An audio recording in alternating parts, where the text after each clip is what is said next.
హరే కృష్ణ. ఇవాళ మనం 6వ అధ్యాయము 17వ శ్లోకం చెప్పుకుంటున్నాము. యుక్తాహార విహారస్య యుక్తచేష్టస్య కర్మసు యుక్తస్వప్నావబోధస్య యోగో భవతి దుఃఖః. అంటే మోతాదుకు మించినవన్నీ మంచివి అవుతాయి అని దాని మీనింగ్. అంటే నిద్ర, విహారము, పనుల అలవాట్లను క్రమపరచగలిగిన వాడు యోగ సాధన ద్వారా సమస్త భౌతిక క్లేశాలను తగ్గించుకోగలుగుతాడు.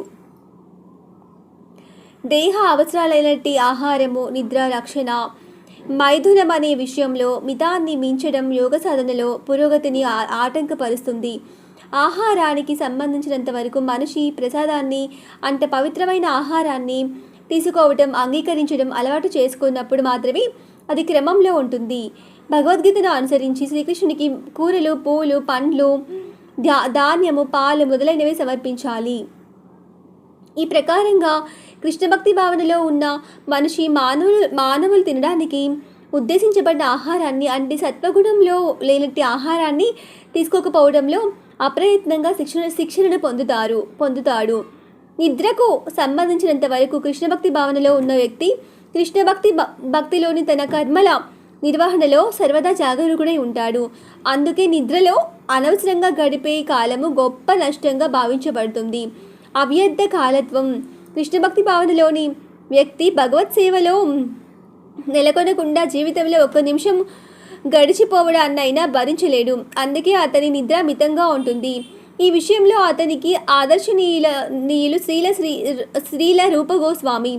ఆయన సర్వదా కృష్ణ సేవలో నెలకొని ఉండి రోజుకు 2 గంటల కంటే ఎక్కువ నిద్రపోలేకపోయేవారు. ఒక్కొక్కప్పుడు అది కూడా ఉండేది కాదు. హరిదాస ఠాకూరులు తమ నిత్య నియమమైనట్టి జపమాలతో 3 లక్షల నామజపము పూర్తి కానిది ప్రసాదమైనా తీసుకునేవారు కాదు. క్షణమైనా నిద్రించేవారు కాదు. పనికి సంబంధించినంత వరకు కృష్ణ భక్తి భావనలోని వ్యక్తి కృష్ణుని ఇష్టానికి సంబంధించినది ఏదీ చేయడు.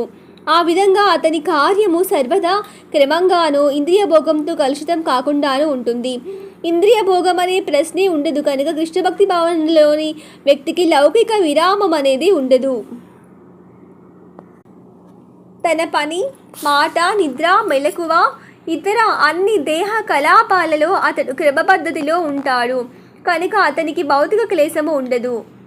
హరే కృష్ణ. జయ శ్రీమన్నారాయణ. ఓం నమో భగవతే వాసుదేవాయ.